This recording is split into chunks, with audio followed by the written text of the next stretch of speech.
Hello बच्चों, welcome to study in. आज हम बीएससी फर्स्ट ईयर का सेकंड पेपर कैलकुलस स्टार्ट करने जा रहे हैं। कैलकुलस में आपके दो बुक है, एक है इंटीग्रेशन की और एक है डिफरेंशिएशन यानी अवकलन और समाकलन की दो बुक ही है, जिसमें से हम सबसे पहले समाकलन वाली बुक है वो कंप्लीट करेंगे। समाकलन वाली बुक जो है उसमें से 2 यूनिट आपकी आएगी, यूनिट नंबर 4 एंड 5। और जो डिफरेंसेस यानी अवकलन वाली बुक है उसमें से 3 यूनिट आएगी स्टार्टिंग की, पहली, दूसरी और तीसरी यूनिट। तो हम सबसे पहले यूनिट नंबर 4 स्टार्ट करने जा रहे हैं। यूनिट नंबर 4 जो है वो है आपके पास में डबल एंड ट्रिपल इंटीग्रल।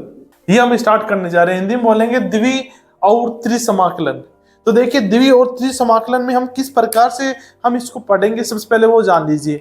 सबसे पहले हम द्विसमाकलन के ऊपर बेस्ड जितने भी इंपॉर्टेंट क्वेश्चन है, इंपॉर्टेंट क्वेश्चन मतलब जो प्रीवियस ईयर क्वेश्चन है, जो प्रीवियस ईयर आए हुए क्वेश्चन है, वो हम सबसे पहले कंप्लीट करेंगे जितने भी क्वेश्चन है। उसके बाद में अगर कोई ऐसा क्वेश्चन है जो इंपॉर्टेंट है, जो बुक से है, तो वो भी हम कंप्लीट कर लेंगे। इसके बाद में जब हम द्विसमाकलन को पूरा अच्छे से पढ़ लेंगे, उसके बाद में हम त्रिसमाकलन के ऊपर आएंगे और त्रिसमाकलन के ऊपर बेस्ड जितने भी इंपॉर्टेंट क्वेश्चन है, जो प्रीवियस ईयर आए हुए क्वेश्चन है, उन क्वेश्चन को हम कंप्लीट करेंगे।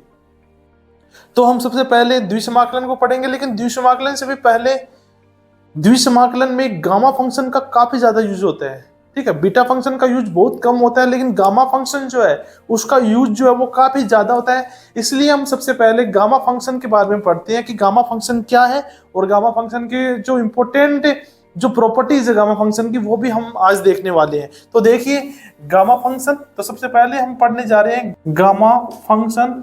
उसके बाद में हम बीटा फंक्शन को देखेंगे, लेकिन गामा फंक्शन को हम ज्यादा अच्छे से देखेंगे। बीटा फंक्शन का इतना ज्यादा यूज होता नहीं है। तो देखिए गामा फंक्शन क्या होता है, गामा फंक्शन के बारे में जान लेते हैं। सबसे पहले डेफिनेशन देख लेते हैं कि the gamma function is denoted by gamma n. जो गामा फंक्शन जो होता है इसको हम गामा एन से डेनोट करते हैं, ये आपको ध्यान रखना है। एंड डिफाइंड बाय इंटीग्रेशन 0 से इंफिनिटी x की पावर n-1 एंड e की पावर -x dx।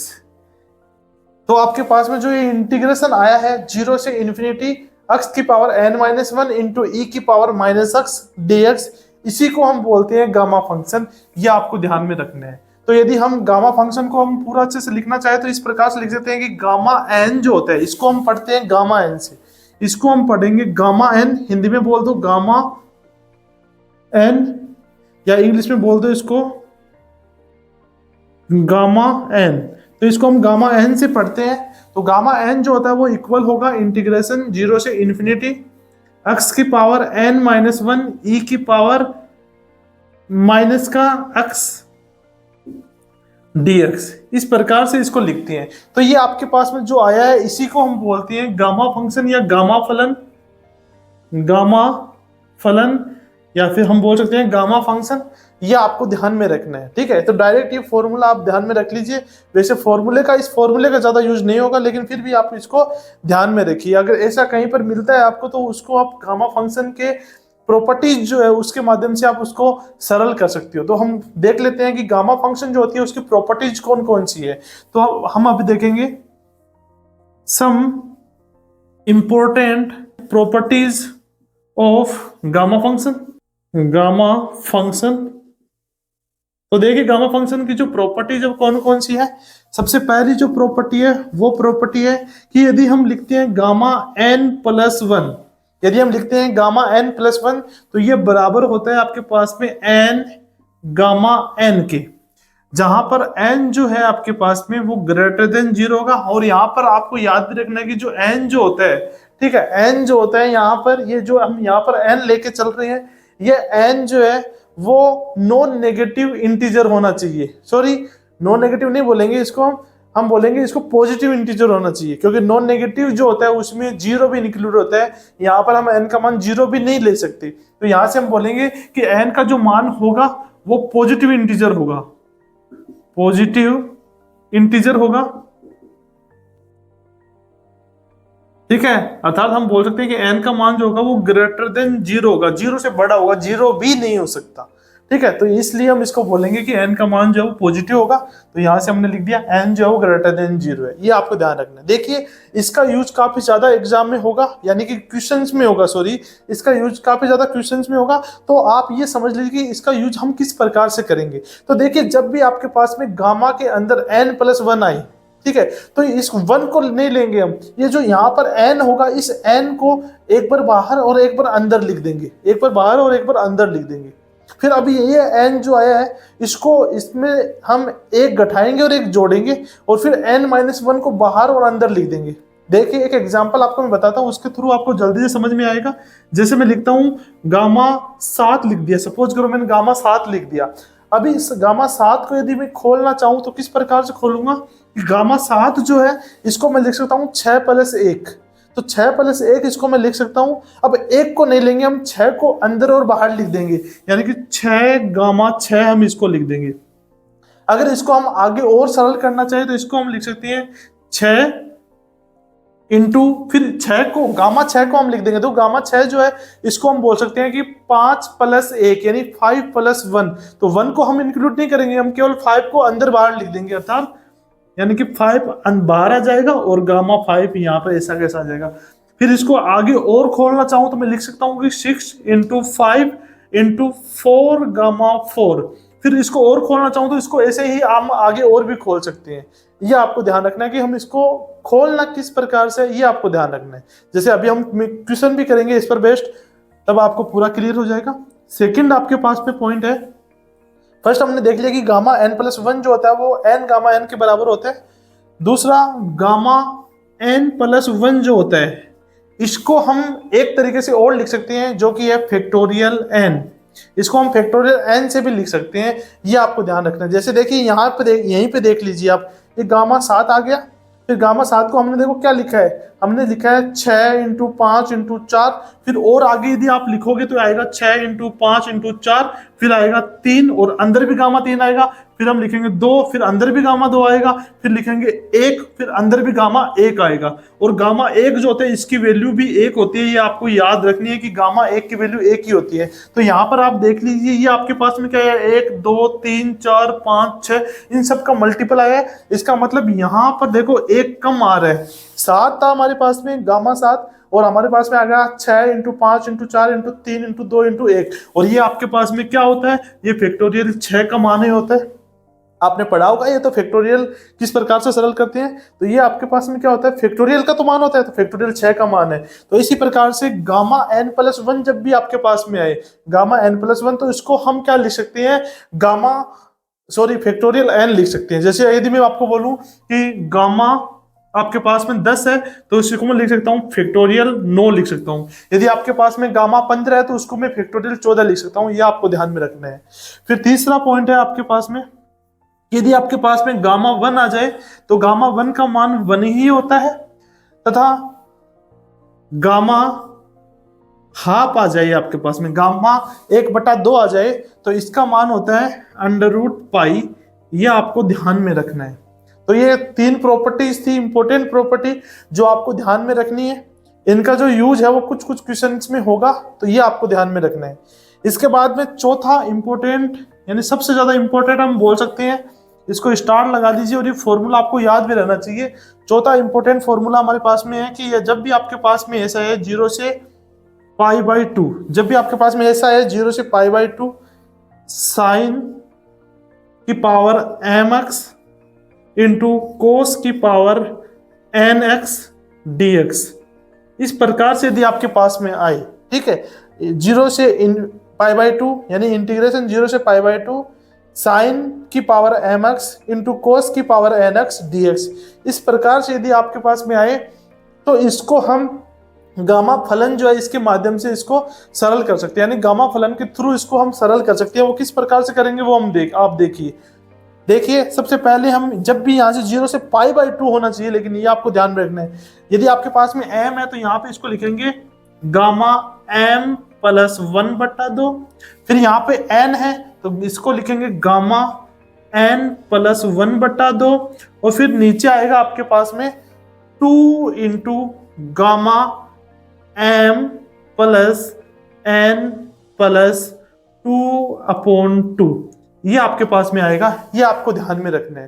तो सिंपल से है, वो ज्यादा है नहीं है इसमें, लेकिन ये फॉर्मूला जो है वो काफी इंपॉर्टेंट है। ये आपको ध्यान में रखना है कि जब भी आपके पास में 0 से π/2, ये हर एक चीज को आपको ध्यान से समझना है। यहाँ पे 0 से π/2 ही होना चाहिए, ठीक है। 0 से π/2 इंटीग्रेशन 0 से π/2 साइन की पावर mx कोस की पावर nx dx यदि आपके पास में हो, तब आप इसको गामा फलन के थ्रू आप इसको सरल कर सकते हो। वो क्या हो जाएगा, gamma m plus 1/2 into gamma n plus 1/2 upon 2 into gamma m plus n plus 2 upon 2। ये आपको ध्यान में रखना है। तो चलिए इस पर बेस्ड क्वेश्चन जो है वो हम करते हैं। देखिए जैसे हम क्वेश्चन लेते हैं,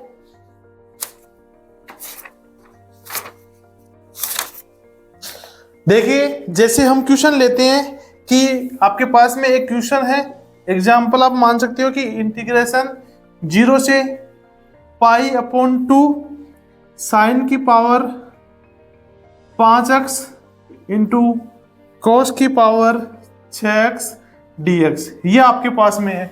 यदि इस क्वेश्चन को आपको सरल करना है तो वैसे आप इंटीग्रेशन वाले और भी जो मेथड है उनसे आप कर सकते हो, लेकिन हमको यहाँ पर इसको गामा फंक्शन के थ्रू सोल्व करना है। तो देखिए किस प्रकार से करेंगे।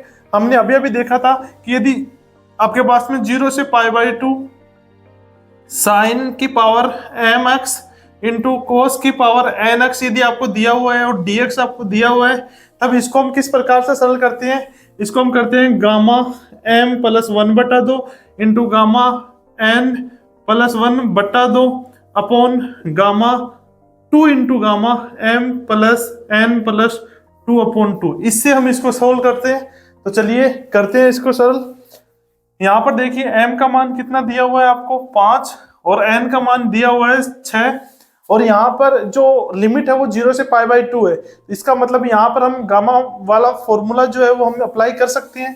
तो चलिए करते हैं। तो इसको हम लिखेंगे gamma 5 plus 1/2 into gamma 6 plus 1/2 upon 2 into gamma 5 plus 6 plus 2/2। ये आ जाएगा आपके पास में। यदि इसको मैं आगे सरल करूंगा तो इसको मैं बोल सकता हूं कि ये आएगा गामा 5 प्लस 1 6, 6/2 कितना होता है गामा 3, तो ये आएगा गामा 3। और इसको मैं लिख सकता हूं गामा 7/2 अपॉन, इसको मैं लिख सकता हूँ 5 6 11 हो गया और 11 2 13 हो गया, तो इसको मैं लिख सकता हूँ 2 इंटू गामा 13/2। तो चलिए इसको हम आगे सरल किस प्रकार से करेंगे वो देखते हैं। यहाँ पर देखिए गामा 3 है, तो गामा 3 को हम लिख सकते हैं 2 इंटू 1, ठीक है। 2 इंटू 1 इसको लिख सकते हैं हम आराम से, कोई दिक्कत नहीं है, क्योंकि हमको पता है कि गामा 3 जो होता है, गामा 3 वो बराबर होता है फैक्टोरियल 2 के। अभी हमने पढ़ा था, इसको इस प्रकार से हम लिख सकते हैं 2 इंटू 1। फिर देखिए गामा 7/2 है आपके पास में, तो गामा 7/2 को हम क्या लिख सकते हैं 5/2 प्लस 1 लिख सकते हैं। तो प्लस 1 को तो हम छोड़ देंगे और 5/2 को हम अंदर और बाहर लिख देंगे, यानी कि 5/2 गामा 5/2 इस प्रकार से लिखेंगे। फिर देखिए 5/2 को हम क्या लिख सकते हैं 3/2 प्लस 1, तो 3/2 को हम अंदर और बाहर लिख देंगे, यानी कि हम इसको लिख सकते हैं 3/2 इंटू 3/2 अंदर आ जाएगा। फिर 3/2 को हम लिख सकते हैं 1/2 इंटू गामा 1/2, इस प्रकार से इसको हम लिख सकते हैं। फिर अपोन आएगा, ये 2 ऐसा आ जाएगा, और यहाँ पर है गामा 13/2। तो गामा 13/2 जो होता है इसको हम किस प्रकार से सोल्व करेंगे। 13/2 को हम लिख सकते हैं 11/2 प्लस 1, यानी कि 11/2 को अंदर बाहर लिखेंगे, इंटू आएगा 11/2। फिर हम इसको लिख सकते हैं 9/2, फिर हम इसको लिख सकते हैं 7/2, फिर इसको लिख सकते हैं 5/2, फिर लिख सकते हैं 3/2, फिर लिख सकते हैं 1/2, और फिर आपके पास में आएगा गामा 1/2। ये आपके पास में आ गया। इस प्रकार से इसको हम सरल कर सकते हैं। अब देखिए यहाँ से गामा हाफ कैंसिल हो सकते हैं, या फिर आप यहाँ पे गामा हाफ की जगह रूट पाई लिख सकते हो। यहाँ पे रूट पाई, यहाँ पर भी रूट पाई, फिर रूट पाई से रूट पाई कैंसिल हो जाएगा, लेकिन हम इसको डायरेक्ट यहाँ से कैंसिल कर रहे हैं। फिर देखिए और कौन कौन सा मान कैंसिल हो रहा है वो कर दीजिए। यहाँ से 2 से 2 कैंसिल हो रहा है। फिर देखिए ये 1 2 3 2 जो है वो 1 2 3 से कैंसिल हो गए। यहाँ से 5 जो है इस 5 से कैंसिल हो गया। 3 जो है वो इस 3 से कैंसिल हो गया। जो बच गया उसको आप लिख दीजिए। देखिए ऊपर तो कुछ भी नहीं बचा है, नीचे बच रहा है 11 इंटू 9 इंटू 7, जो कि नीचे ही रहेंगे, यानी कि 11 इंटू 9 इंटू 7, और ऊपर आपके पास में आ जाएगा 2 इंटू 2 इंटू 2, 2 इंटू 2 इंटू 2। तो यहां से इनको मल्टीप्लाई करेंगे तो हमारे पास में आएगा 8 बट्टा, और 9 को 7 से करेंगे तो आएगा 9 संता 63, और 63 को आप 11 से गुणा करते हो तो आपके पास में आएगा 3 9 6, यानी 693। तो यहाँ पर आपका आंसर आ गया 8 बट्टा 693। तो इस प्रकार से हम क्या कर सकते हैं, गामा फंक्शन वाले क्वेश्चन को सोल्व कर सकते हैं। अब हम एक और अलग क्वेश्चन देखते हैं गामा फलन का। तो देखिए हमारे पास में एक क्वेश्चन और है जो कि थोड़ा अलग है, वो हम यहाँ पे सबसे पहले करते हैं कि वही चीज हमें समाकलन ज्ञात करना है, और आपको क्वेश्चन जो है वो दिया गया है इंटीग्रेशन 0 से पाई। ये थोड़ा अलग क्वेश्चन है इसलिए मैं ये लेके चल रहा हूँ, और आगे है sine cube x into 1 minus cos x का स्क्वायर इंटू डी एक्स, ये आपके पास में है। तो देखिए इस क्वेश्चन को हम किस प्रकार से सरल करेंगे। यहाँ पर आपके पास में देखो 0 से पाई है, जबकि हमने पढ़ा था कि जो लिमिट होती है वो 0 से पाई बाई 2 होनी चाहिए, लेकिन हमारे पास में यहाँ पर 0 से पाई लिमिट आ रही है। जब भी आपके पास में 0 से पाई लिमिट आए तो यहाँ से हमें सबसे पहले पाई को पाई बाई 2 में कन्वर्ट करना होगा, लेकिन पाई को पाई बाई 2 में कन्वर्ट किस प्रकार से करेंगे वो देखिए। अगर आपको पाई को पाई बाई 2 में कन्वर्ट करना है तो सबसे पहले यहाँ पर हम अक्ष जो है, अंदर जो एंगल है ट्रिग्नोमेट्रिक फंक्शन के, उनको हम अक्ष बाई 2 में कन्वर्ट करेंगे। तो देखिए अक्ष बाई 2 में हम किस प्रकार से कन्वर्ट करते हैं वो आप सबसे पहले जानिए। देखिए आप जानते हो कि साइन अक्ष जो होता है, यानी कि साइन 2 अक्ष जो होता है वो बराबर होता है 2 साइन अक्ष कोस अक्ष, ये होता है आपके पास में। तो यदि यहाँ पर हम केवल अक्ष लेंगे तो यहाँ पर क्या आ जाएगा अक्ष बाई 2, और यहाँ पर भी क्या आ जाएगा अक्ष बाई 2 आ जाएगा। इसी प्रकार से 1 माइनस कोस अक्ष जो होता है, 1 माइनस कोस 2 अक्ष जो होता है वो बराबर होता है 2 साइन स्क्वायर अक्ष के बराबर होता है। लेकिन यहाँ पर हमारे पास में क्या है, केवल अक्ष है, तो यदि यहाँ पे केवल अक्ष है तो यहाँ पर कितना आ जाएगा अक्ष बाई 2 आ जाएगा। तो ये दोनों फॉर्मूले यहाँ पर यूज करेंगे तो अक्ष जो अक्ष बाई 2 में कन्वर्ट हो जाएगा। चलिए इसको करते हैं। तो हमारे पास में आएगा 0 से पाई, और यहाँ पर आ जाएगा 2 साइन अक्ष बाई 2 इंटू कोस अक्ष बाई 2, और इसकी पावर आ जाएगी पूरे की 3, और यहाँ पर 1 माइनस कोस अक्ष की जगह पर आ जाएगा 2 साइन स्क्वायर अक्ष बाई 2 का स्क्वायर, और यहाँ पर आ जाएगा dx। अब इसको हम थोड़ा सा सरल करके लिख लेते हैं। यहाँ पर 2 की पावर 3 का मतलब 8 हो गया, और यहाँ पर 2 की पावर 4 का 2 की पावर 2 का मतलब 4 हो गया। तो 8 को 4 से मल्टीप्लाई करेंगे तो आएगा 32, और ये 32 कांस्टेंट होने की वजह से हम इसको बाहर लिख देते हैं, और यहाँ पर आएगा 0 से पाई। अब फिर अंदर देखिए यहाँ पर साइन की पावर 3 आएगा, और यहाँ पर साइन की पावर 4 आएगा। 2 का स्क्वायर लगा हुआ है, इसका मतलब 4 आएगा। तो साइन की पावर 3 और साइन की पावर 4 कितना हो जाएगा, साइन की पावर 7 हो जाएगा, 7 अक्ष बाई 2 इंटू यहाँ पर आएगा कोस की पावर 3 अक्ष बाई 2, और साथ में आएगा dx। अब देखो यहाँ पर हमको पाई बाई 2 बनाना है, इसके लिए हम क्या करेंगे, अक्ष बाई 2 को हम क्या मानेंगे, कुछ और मान लेते हैं। जैसे यहाँ पर अक्ष है तो हम t मान लेते हैं, या फिर y मान लो, आपकी इच्छा है ना वो मान लीजिए। जैसे हम t मान लेते हैं तो let x by 2 is equal to t है, यानी कि हम यहाँ से इसको बोल सकते हैं कि x बराबर कितना आएगा 2t आएगा। अब यहाँ से इसको किस प्रकार से सरल करेंगे कि ये dx जो होगा, dx जो होगा वो बराबर आएगा 2 dt के। तो एक तो ये आ गया हमारे पास में, एक लिमिट भी चेंज करनी पड़ेगी हमें। तो लिमिट को देखिए किस प्रकार से हम चेंज करेंगे। तो लिमिट आपके पास में पहले 0 थी, जब x का मान 0 था। जब यहाँ पर हम x का मान 0 पुट करेंगे तो t का मान आपके पास में कितना आएगा, 0 ही आएगा। लेकिन जब हम x का मान यहाँ पर पाई पुट करेंगे तो t का मान हमें पाई बाई 2 मिलेगा। ठीक है, जब हम x का मान पाई लेंगे तो हम t का मान क्या मिलेगा, पाई बाई 2 मिलेगा। तो ये सारे के सारे वैल्यूज जो इसमें पुट कर दीजिए तो आपके पास में आएगा 32 इंटीग्रेशन 0 से पाई की जगह आ जाएगा 0 से पाई बाई 2।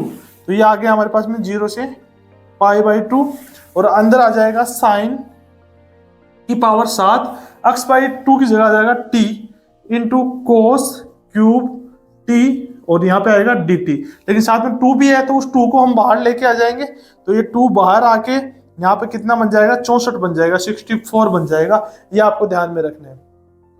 अब देखिए इसको हम सरल उसी प्रकार से कर सकते हैं जिस प्रकार से हमने अभी अभी पीछे वाला क्वेश्चन सोल्व किया था। पीछे वाले क्वेश्चन में क्या था, या फिर हमने जो फॉर्मूला पढ़ा था उसमें क्या था कि जब भी हमारे पास में इंटीग्रेशन 0 से π/2 आए, साइन की पावर mx इंटू कोस की पावर nx dx आए, तो उसके लिए हम फॉर्मूला है वो यूज कर सकते हैं, गामा फलन वाला। तो यहां से हम इसको क्या बोल सकते हैं, इसको हम निम्न प्रकार से लिख सकते हैं कि ये आ गया 64, और आगे आ जाएगा, इसको हम लिख सकते हैं कि गामा 7 + 1/2 इंटू गामा 3 + 1/2, और अपॉन में आ जाएगा 2 इंटू गामा 7 + 3 + 2/2। इस प्रकार से इसको लिख सकते हैं। अब इसको आगे सरल कर लीजिए तो ये आएगा 64, और यहां से ये आ जाएगा 7 1 8, 8/2 4 हो जाएगा, तो ये आएगा फैक्टोरियल 4, यहां से आएगा फैक्टोरियल 2, और अपॉन ये आ जाएगा 2, और ये इंटू यहां से 7 3 10 2 12, और ये आएगा फैक्टोरियल सॉरी गामा 6, ये ऊपर गामा 4 गामा 2 है। ठीक है, इसको आगे सरल करते हैं तो यहां से ये तो हो जाएगा 32, और इसको आगे सरल कर लीजिए तो ये आएगा 32 इंटू गामा 4 का मान होता है 3 इंटू 2 इंटू 1, और गामा 2 का मान होता है 1, केवल 1 ही होता है, और अपॉन गामा 6 का मान होता है 5 इंटू 4 इंटू 3 इंटू 2 इंटू 1। यहां से इसको सरल कर लीजिए तो ये आएगा आपके पास में 2 से 2 कैंसिल, 3 से 3 कैंसिल हो गया, और ये आएगा 8 चौक 32, तो आपके पास में आ गया 8/5, यह आपका हो गया आंसर। तो इस प्रकार से हम क्या कर सकते हैं, ऐसे क्वेश्चंस को सोल्व कर सकते हैं। अब हम देखते हैं बीटा फंक्शन के बारे में कि बीटा फंक्शन क्या होता है। बीटा फंक्शन, तो देखिए बीटा फंक्शन होता क्या है, सबसे पहले इसकी डेफिनेशन जान लेते हैं, वैसे पूछा नहीं जाता है फिर भी हम देख लेते हैं। The beta function is denoted by beta mn। जो बीटा फंक्शन होता है उसको हम बीटा mn से डिनोट करते हैं। यहाँ पर m और n जो है वो धनात्मक पूर्णांक है, यानी पॉजिटिव इंटीजर है, एंड डिफाइंड बाय इंटीग्रेशन 0 से 1 x की पावर m-1 इंटू 1 - x की पावर n-1 dx। इस प्रकार से हम इसको डिफाइन कर सकते हैं, और इसको हम बोल सकते हैं बीटा m n। तो इसको हम इसी प्रकार से पढ़ते हैं नॉर्मली, इसको हम बोलेंगे बीटा m n। तो इसको हम पढ़ते भी इसी प्रकार से बीटा m n। तो ये आपके पास भी हो गया beta m n। Sorry, beta function जो है वो क्या होता है वो आप जान गए होंगे कि जब भी आपके पास में इंटीग्रेशन 0 से 1 हो, x की पावर m-1 हो इंटू 1 - x की पावर n-1 इंटू dx हो, तो इसको हम बोलते हैं बीटा फंक्शन, यानी बीटा फलन बोलते हैं। बीटा फलन को हम निम्न प्रकार से डिनोट करते हैं बीटा mn। इसमें भी देखिए कुछ इंपॉर्टेंट पॉइंट है, वो पॉइंट आपको ध्यान रखनी है। इंपॉर्टेंट प्रॉपर्टीज है वो आपको ध्यान रखनी है। सबसे पहली प्रॉपर्टीज है वो है कि बीटा mn जो है इसको हम बीटा n m से भी लिख सकते हैं, यानी कि यहाँ पर m और n मैंने लिखा है, यदि मैं यहाँ पर n कर दूं और यहाँ पर m कर दूं तब भी कोई फर्क नहीं पड़ने वाला है, तब भी एक ही बात होगी। ठीक है, और दूसरा आपके पास में है कि यदि आपको कोई पूछ ले कि गामा और बीटा में क्या रिलेशन होता है, तो हम निम्न प्रकार से बता सकते हैं कि बीटा m n जो होता है वो बराबर होता है gamma m gamma n upon gamma m plus n, इसके बराबर होता है। तो ये आपको ध्यान रखना है। तो इस प्रकार से हमको ये सारे के सारे जो मैंने आपको आज बातें बताई है वो आपको ध्यान में रखनी है। ठीक है, स्पेशली आपको गामा फंक्शन जो है वो आपको आना चाहिए कि गामा फंक्शन को हम किस प्रकार से डील करेंगे। गामा फंक्शन की इंपॉर्टेंट प्रॉपर्टीज आपको आनी चाहिए, क्योंकि वो द्वितीय समाकलन में आपके यूज होने वाली है। तो मिलते हैं अगले वीडियो में, और अगले वीडियो में हम द्वितीय समाकलन के इंपॉर्टेंट क्वेश्चन जो प्रीवियस ईयर आए हुए हैं वो हम स्टार्ट करने वाले हैं। इसलिए आप अगला वीडियो देखना मत भूलना, और अगले वीडियो से आप जितने भी मैं वीडियो आपको अपलोड करूंगा या फिर आपको प्रोवाइड करवाऊंगा वो सारे के सारे वीडियो आपको देखने उतने ही जरूरी है जितने आपको बीएससी में पास होना जरूरी है। ठीक है, तो आपको यदि बीएससी में अच्छे परसेंटेज चाहिए, मैथ के लिए मैं जिम्मेदार लेता हूं कि मैथ में आपके अच्छे परसेंटेज बनेंगे। यदि आप सारे क्वेश्चनों को रट के नहीं, समझ के आप करते हो तो ठीक है, क्योंकि मैं आपको वो सारे क्वेश्चन करवाने वाला हूं जो प्रीवियस ईयर एग्जाम में आए हुए हैं। तो यदि आप वो सारे क्वेश्चन कर लेते हो समझ के, तो यदि उनके सिमिलर भी कोई क्वेश्चन आएगा तो आप उसको भी आराम से कर दोगे। लेकिन यदि सेम क्वेश्चन यही आते हैं तो आपको बहुत ज्यादा बेनिफिट मिलने वाला है। और आप सबने भी सुना होगा कि जो कॉलेज एग्जाम होती है, ठीक है, बीएससी एमएससी की जो एग्जाम होती है, इनमें जो प्रीवियस ईयर के क्वेश्चन जो होते हैं वो रिपीट होते हैं। तो रिपीट होंगे तो आपके लिए बहुत ज्यादा बेनिफिट होगा। और मोस्टली मतलब 70 से 80% सिलेबस जो होता है वो रिपीट ही होता है। पिछले 5 साल में जितने भी क्वेश्चन आए उन्हीं में से रिपीट होता है लगभग 70 से 80% जो सिलेबस है पूरा का पूरा। इसलिए अच्छे से पढ़ाई कीजिए। तो मिलते हैं अगले वीडियो में, तब तक अच्छे से पढ़ाई कीजिए। गामा फंक्शन को, बीटा फंक्शन को भले ही मत पढ़ना, लेकिन गामा फंक्शन के फॉर्मूले जो है वो उनको याद रखना, अगले वीडियो में हमारे काम आएंगे। तो मिलते हैं अगले वीडियो में, तब तक के लिए अच्छे से पढ़ाई कीजिए और अपने स्वास्थ्य का ध्यान रखिए। धन्यवाद।